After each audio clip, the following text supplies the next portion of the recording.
دعا کریں اللہ تعالیٰ سے فوری، اے اللہ مجھے توفیق عطا کر کہ میں تجھے یکتا مانوں ان چاروں چیزوں میں. پھر میں احتساب کروں کتنی مرتبہ میں پھنسا شیطان کے چنگل میں اور میں نے شیطان کی مان لی، اور پھر میں پلان بناؤں کہ میں کیسے اپنے نفس کی اور شیطان کی نہیں سنوں گا، اور پھر جب میں یہ سمجھ جاؤں تو یہ بات میں دوسروں تک پہنچاؤں. تو آئیے تصور اور احساس کے ساتھ پڑھتے ہیں. قل هو اللہ احد اللہ الصمد. اللہ الصمد ہے. الصمد کا کیا معنی؟ بچپن سے ہم سیکھتے آ رہے ہیں اللہ بے نیاز ہے. کیا سمجھ آتی ہے اللہ بے نیاز ہے؟ تو آئیے آج یہ معمہ حل کرتے ہیں کہ اللہ بے نیاز کیسے ہے. وہ ایسے بے نیاز ہے کہ سب کو اس کی ضرورت ہے، اس کو کسی کی ضرورت نہیں ہے. سب اس کے محتاج ہیں، وہ کسی کا محتاج نہیں ہے. یہ ہے ڈیفینیشن سمد کی. ذرا ذہن میں گھمائیں، کوئی ایسی ہستی ذہن میں آتی ہے یعنی جس کے سب محتاج ہوں اور وہ کسی کا محتاج نہ ہو؟ تو یہ ہستی ہے اللہ سبحانہ و تعالیٰ کی. تو اللہ الصمد. آئیے اس کے بعد تصور کے بعد اس سے کیا مراد ہے؟ اللہ بے نیاز ہے یعنی کس چیز سے بے نیاز ہے؟ نیند سے. اس کو نیند نہیں آتی، نہ ہی وہ تھکتا ہے، نہ اس کی کوئی ضرورت ہے، بلکہ سب اس کی ضرورت، سب کو اس کی ضرورت ہے، اس کو کسی کی ضرورت نہیں ہے. تو ہم کیا دعا کریں گے؟ اے اللہ مجھے اپنی یعنی تمام ضروریات کو صرف تو ہی پوری کرتا رہے، میں کسی اور کے آگے ہاتھ نہ پھیلاؤں.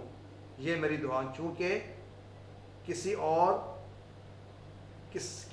جس کے آگے میں بات کروں گا اس کو بھی تیری ہی ضرورت ہے. سب کی ضرورتیں تو ہی پوری کرتا ہے. یہ اللہ کی بے نیازی ہے. تصور کیجئے اللہ تعالیٰ اس وقت کروڑوں بے شمار مخلوقات کی ضرورتوں کو پورا کر رہا ہے. اس ذہن سے اس آیت کو پڑھیں. آج کے بعد کسی اور سے میں تصور میں نہ لے کر آؤں کہ وہ میری ضرورتوں کو پورا کر سکتا ہے. تصور احساس کے ساتھ پڑھیے. اللہ الصمد.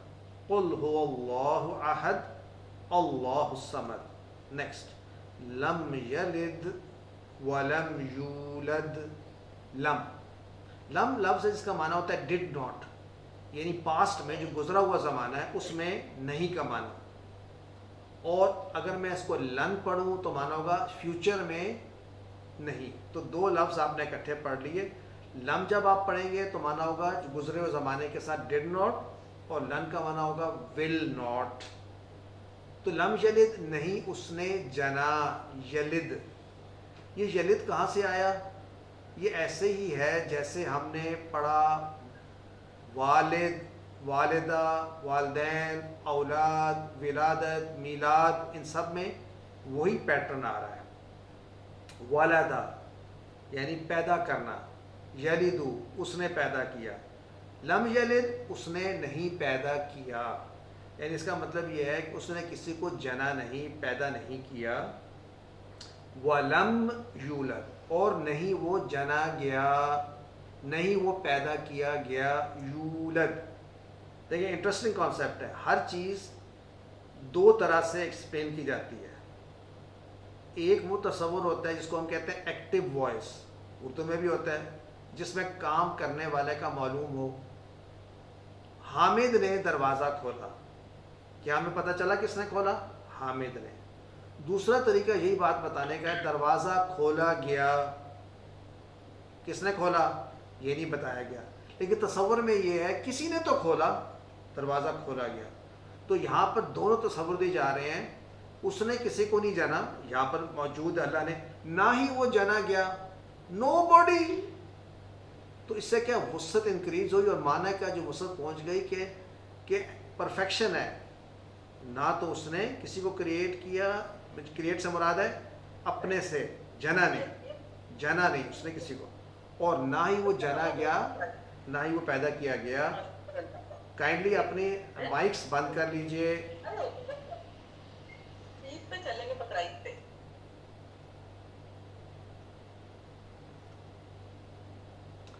تو ولم یولد اور نہ ہی وہ جنا گیا. تو یلد اس نے جنا، یولد وہ جنا گیا. Active and passive, known and unknown file یعنی کام کرنے والا. ہم اس کو اردو میں بھی ایسے استعمال کرتے ہیں. تو آئیے تصور احساس کے بعد کیا سمجھ میں آتی ہے؟ نہ اس کی کوئی اولاد ہے، نہ اس کی کوئی اولاد ہے، اور وہ نہ کسی کی وہ اولاد ہے. یعنی دیر از نو کنیکشن. جو بھی چیزیں اس دنیا میں کائنات میں کسی نہ کسی نے ان کو کریٹ کیا ہے، یا وہ کریٹ کیے گئی ہیں کسی نہ کسی سے.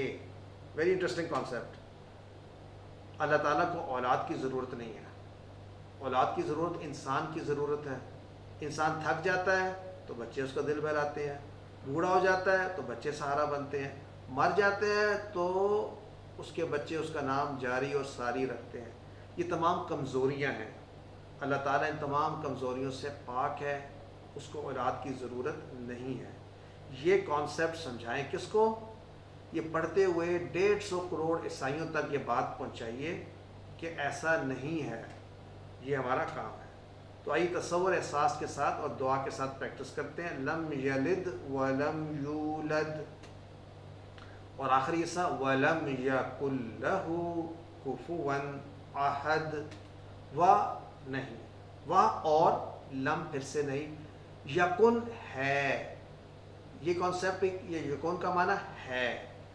تو اس سے پہلے ہم نے پڑھا تھا لکم آپ سب کا، دینکم آپ سب کا دین، لی میرا، دینی میرا دین. تو یہاں پر ہے لم یکن، لم نہیں ہے. نہیں ہے، کیا نہیں ہے؟ لہو اس کا کیا نہیں ہے؟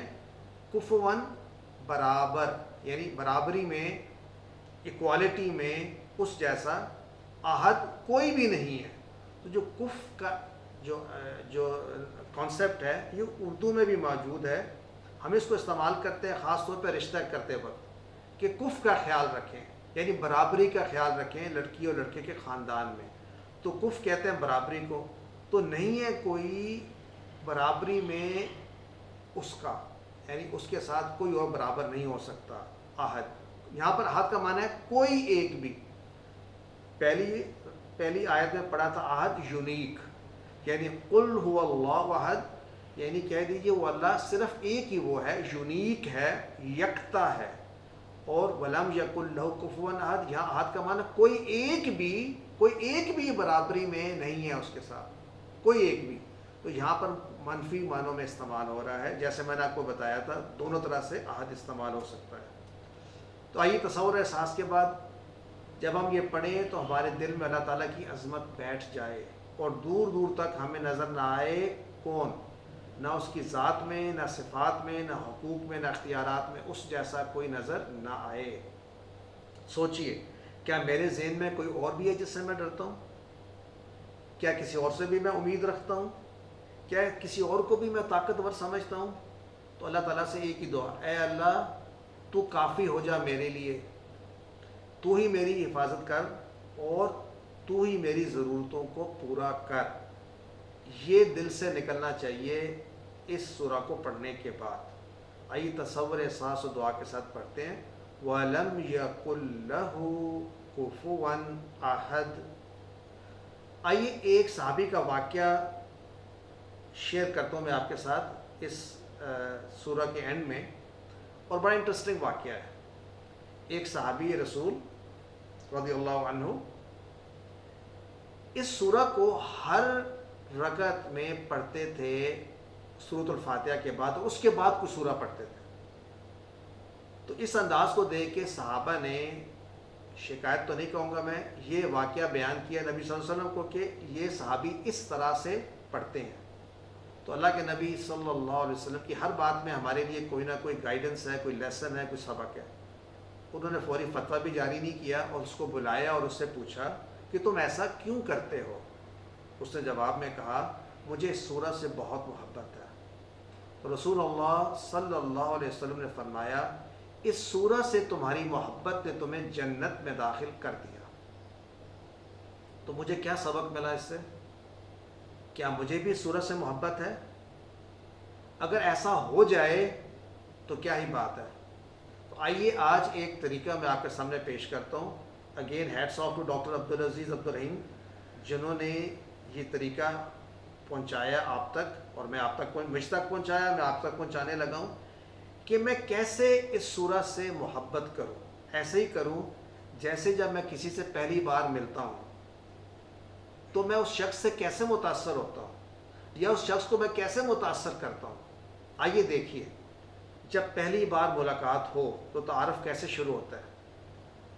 اگر کسی شخص سے ملاقات ہو تو تعارف یوں شروع ہوگا، اگر اس کا کوئی رشتہ دار وزیر ہے، کوئی مشہور کھلاڑی ہے، افسر ہے، تاجر ہے، تو کسی نہ کسی بہانے اس کا ذکر بیچ میں لے آئے گا، اور بڑی خوشی اور محبت سے کہ میرا چاچا وزیر ہے، فلاں میرا بندہ سینیٹر ہے، میں اس کو بھی جانتا ہوں. اور وہ ایسے ایسے بڑے بڑے لوگوں کی بات کرے گا جس سے میں اسے متاثر ہوں اور اس سے میں قریب آؤں. تو یاد رکھیے، ہمارے لیے تو سب سے بڑا خالق، رازق، رب، محسن اللہ تعالیٰ ہے. تو کیوں نہ میں اپنا تعارف جب کراؤں تو اللہ کے ساتھ ملا کر کراؤں. اگر مجھے اللہ سے محبت ہے تو کیوں نہ اس کا بار بار میں ذکر کروں.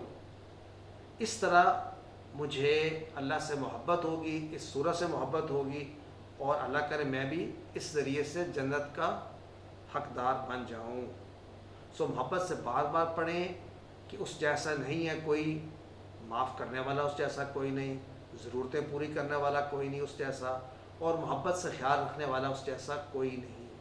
یہی ہم الاسماء الحسنہ پڑھتے ہوئے بھی یہی سوچیں، اور اسی طرح سے ہم سوچیں.